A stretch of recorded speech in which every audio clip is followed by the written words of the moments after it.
నాకు ఎక్కడ ఇబ్బంది అనిపిస్తున్నది అంటే ఇంతమంది నాయకులు, ఇంతమంది పోలీసులు, ఇన్ని విచారణ సంస్థలు, ఇవాళ ఉదయం పేపర్లో కూడా చూసిన ఈ విచారణకి దాదాపుగా 5 నుంచి 10 కోట్ల రూపాయలు ఖర్చు అవుతుంది అని ఇవాళ ఉదయమే పేపర్లో చూసిన. అందుకే ముఖ్యమంత్రి రేవంత్ రెడ్డికి నేను ఒక మాట చెప్పదలుచుకున్నాను.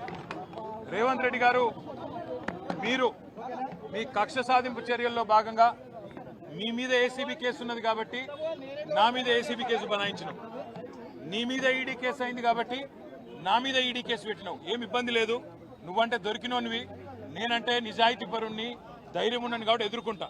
కానీ ఈ 5 కోట్లు 10 కోట్లు ప్రజాధనం ఏదైతే వృధా అవుతున్నదో ఆ 10 కోట్ల రూపాయలతో బ్రహ్మాండంగా ఇంకొక 500 మంది రైతులకు రుణమాఫీ చేయొచ్చు.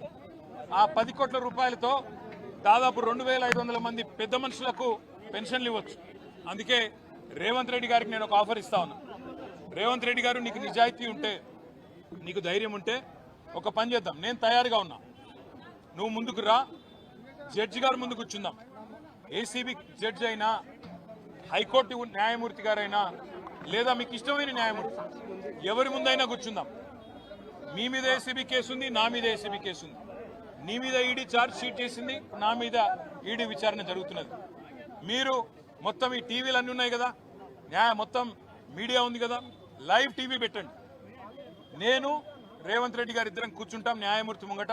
మీరు ఏ ప్రశ్నను అడగండి కేసుకు సంబంధించి, ఆయన కేసు నా కేసు. ఇద్దరికి లై డిటెక్టర్ పరీక్ష పెట్టండి, ఇద్దరికి కూడా లై డిటెక్టర్ పరీక్ష పెట్టండి.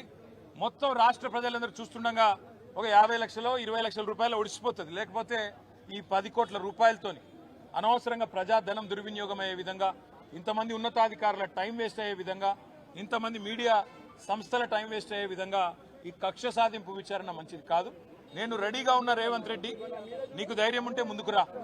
నీ జూబ్లీహిల్స్ ప్యాలెస్లో అయినా సరే, లేదా న్యాయమూర్తి ఇంట్లో అయినా సరే, ఏసీబీ న్యాయమూర్తి ఇంట్లో అయినా సరే, కోర్టులో అయినా సరే, లేదా ఈడీ ఆఫీస్లో అయినా సరే, ఎక్కడైనా నేను లై డిటెక్టర్ పరీక్షకు సిద్ధం. నువ్వు కూడా రా, ఇద్దరం కూర్చుందాం. దొంగెవరో, ఎవరేందో, ఎవరి నిజాయితీ ఏందో రాష్ట్రం మొత్తం చూస్తుంది. నీకు ధైర్యం ఉంటే వెంటనే నిర్ణయం తీసుకో. డేట్ నువ్వే చెప్పు, టైం నువ్వే చెప్పు, ప్లేస్ నువ్వే చెప్పు, నేను వస్తా. నిజాయితీగా నా చేయిస్తా. నువ్వు లై డిటెక్టర్ పరీక్ష పెట్టి నువ్వు కూడా పెట్టుకొని కూర్చో. ఎవరు ఏందో రాష్ట్ర ప్రజలకు తేలుతుంది. సరే, ఈ కేసు విషయానికి వస్తే విచారణ జరుగుతూ ఉంది. ఇప్పుడే నేను చెప్పాను, విచారణకు ఇంకా ఎన్నిసార్లు రమ్మన్నా వస్తా, ఎన్ని ప్రశ్నలు అడిగినా సమాధానం చెప్తా, ఎన్ని రకాల పరీక్షలు పెట్టినా భరిస్తా. ఎందుకంటే నిజం, నిజాయితీ అల్టిమేట్గా గెలుస్తుంది, న్యాయం ధర్మం గెలుస్తుంది. హైకోర్టులు ఉన్నాయి, సుప్రీంకోర్టులు ఉన్నాయి, లోకల్ కోర్ట్స్ ఉన్నాయి. న్యాయమూర్తుల మీద విశ్వాసం మాకుంది. ముమ్మాటికి ఈ రోజు కాకపోతే ఇంకో 4 రోజులకు వాస్తవాలు ప్రజలకు తెలుస్తాయి. తప్పకుండా న్యాయం గెలుస్తుందనే విశ్వాసం నాకుంది.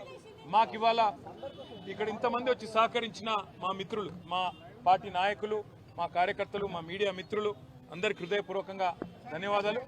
మనం తప్పు చేయలేదు, తప్పు చేయబోము. ఎట్టి పరిస్థితుల్లో ఇంత అరపైసా అవినీతి కూడా జరగలేదు. అదే మాట 8 గంటలు వాళ్ళు అడిగినా, అదే మాట చెప్పినా, తప్పు చేస్తుంటే రుజువు చేయండి, ఏ శిక్ష వేసినా సిద్ధమని చెప్పి కూడా వారికి చెప్పిన. All I've said to the Enforcement Directorate today is that I will cooperate fully. I'll cooperate wholeheartedly. I'll cooperate fully. However many times they call me, however many times they summon me, I am going to be there. And whatever the kind of information they want from me, I'm happy to give them. But I've asked the same question to ACB. I've asked the same question to ED as well. Where is the case here?